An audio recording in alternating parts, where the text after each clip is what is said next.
Hey there, students.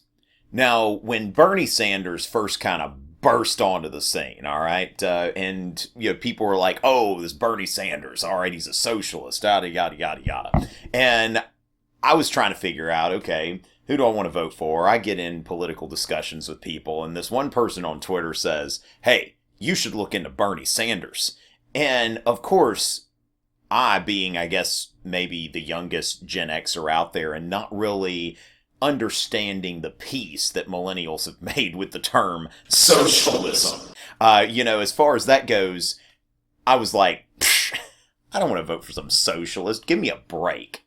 And then the guy tells me, he says, but he's a democratic socialist. And I'm like, whoa, you don't say. I mean, that makes all the difference, right? Actually, it doesn't. And I'm going to explain to you why it doesn't. Why a democratic socialist really, at the end of the day, isn't any different than a garden variety Marxian socialist, all right? Now, of course, first of all, let me go ahead and shout out to Avneet, my favorite socialist in the greater Houston area, and also note that Bernie Sanders, in my view, really is not a socialist. You can read about how there are a lot of, real socialists who are upset at Bernie Sanders for misrepresenting socialism. So, as much as I love my Bernie shirt here, okay, Star Wars inspired, everybody asked me where I got this shirt. I got it off the internet. All right, that's where you get all the good shirts. Now, first of all, figuring out socialism, we've got to go back to Karl Marx, okay? Karl Marx said that we need to abolish private property, nationalize industry, and basically just negate all accumulation of wealth, okay? That we look for the equality of wealth, that all the industries are centrally controlled, that there is no private enterprise per se. Now, he believed that this would happen through a violent proletarian revolution, okay? The proletariat is going to rise up because they've got nothing to lose but their chains. Now, the only problem is that that's not what happened. In the most industrialized country in Europe at the time, England, that didn't happen. The Chartist movement came up, and really what people seemed to want was a greater amount of democracy. They wanted more say, they wanted better working conditions, and all of that kind of stuff. So when this isn't happening, a lot of socialists get together in the late 19th century and they decide to go the route of what is called Fabian Socialism. Now, for those of you who are familiar with Roman history, which most people are not, during the Second Punic War, when Hannibal was invading Italy, then Hannibal got 3 straight victories. Trebia, Trasimene, Cannae. And the Romans were always going right at him, okay? At Cannae, the Romans organized this massive force and just threw it at Hannibal. And Hannibal, with a force that was about half the size of theirs, enveloped the Romans and destroyed them.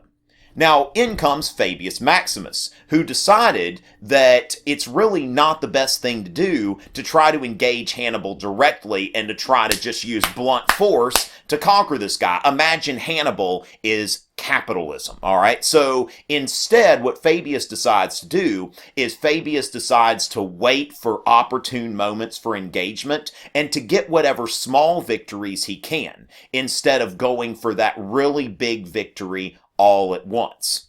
Fast forward to the 19th century. So the socialists, inspired by Fabius Maximus, they come up with the idea of Fabian Socialism. And they decide, you know what, everything that Marx wanted to do, we can accomplish through the democratic process. We can accomplish laws, nationalizing industry, large estate taxes, and heavy progressive income taxes. We can institute public education for all children like Marx wanted. And we can get rid of private enterprise and the accumulation of wealth by law.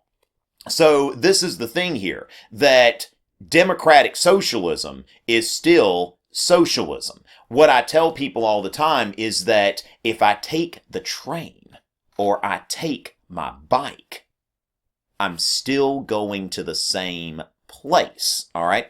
Now, this is part of the thing where it seems like a lot of millennials just don't really understand what socialism is. They identify as socialist because they're like, oh, I want free college and free healthcare and that sort of thing. Well, there are countries that have that stuff, but they're not socialist countries. All right. These are countries that you would call like either social democracy. Social democracy is basically a type of mentality where it may incorporate some socialist ideas, but within the context of a liberal economy. So when people say, oh, I'm a democratic socialist, a lot of times what they really mean is that they're a social democrat. Now, if we think about the noun and the adjective, when I say I'm a democratic socialist, the noun is socialist, and then the adjective is democratic. So someone's a socialist at heart. Now, if someone is a social democrat, then they are a democrat, that's the noun, with maybe a tinge of socialism, the adjective. Okay, so not to say that there aren't some socialist ideas that may be helpful in keeping people from starving and all of that kind of stuff. But if you want like pure socialism, look at somewhere like Cuba. And the other thing is, if you can come up with a socialist country, a country that has a fully socialist economy, where there is no private property, where the government has nationalized industry, there is no free enterprise or economic freedom whatsoever, and in that country, are people able to express themselves? And that's the thing when you think about liberalism, that really in countries without economic liberalism, those countries also do not have social liberalism. So before you identify as a socialist or a democratic socialist, do a little Wikipedia search and ask yourself, are you really against the idea of private property? Are you against the accumulation of wealth?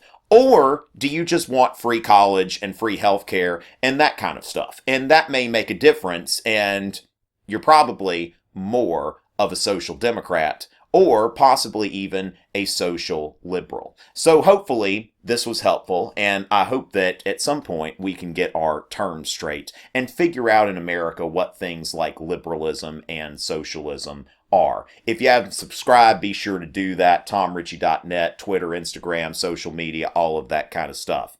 Until next time.